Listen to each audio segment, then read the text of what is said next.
Guys, good morning, good morning. Happy Sunday. Yan. Kasama namin ang Kalye Pogi Village Control. Mamimitas kami ng alokbate. Yan, siyempre misan-misan guys. Magiba naman ang ulam natin, malagyan ng konting gulay ang katawan natin, hindi puro karne. Pare no? Yan, ano? Ayan po. Ayun po sa taas. Sarap nito. Yan, kasama namin si Pare Bay, si Paring Ryan. Yan, for today's vlog, tara samahan nyo kami. Lalagyan namin to ng malunggay. Malunggay. Yes. Ganyan lang. Iba talaga pag meron kang sariling tanim guys. Isipin mo no, hindi ka na bibili ng mga kailangan mo sa bahay. Yan, halimbawa to. Oh, pakita ko sa inyo ha. Kamatis. Oh guys, yan kamatis. Ayan, ang tanim ba, ito tanim ni Paring Bay ito. Ayan oh, may bunga na yan ha. May bunga yan guys ha. Ayun oh. May bunga ayan. Meron din doon kamatis, pero meron din dito ang masarap. Yan oh. Tulod ng kangkong. Fresh na fresh. At meron din dyan na yun sa kabila. Kung makikita nyo yan. Pechay.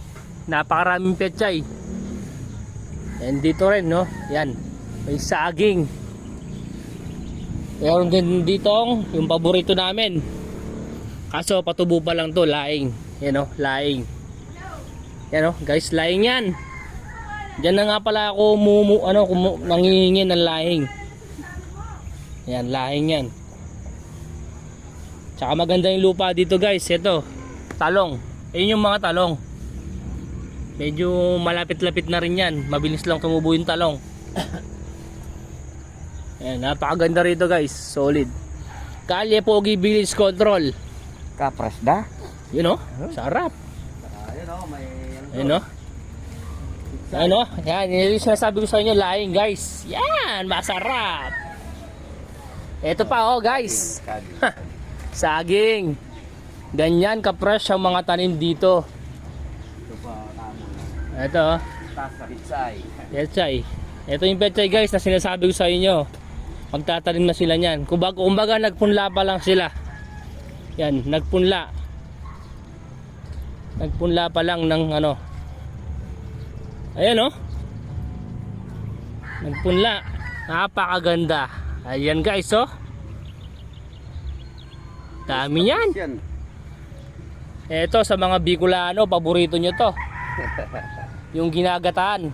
Di ba ginagatayan guys? Yung daon ginagawang gata. Dito naman. Yan. Sili. Dahil mahal pa rin yung sili ngayon. Ito.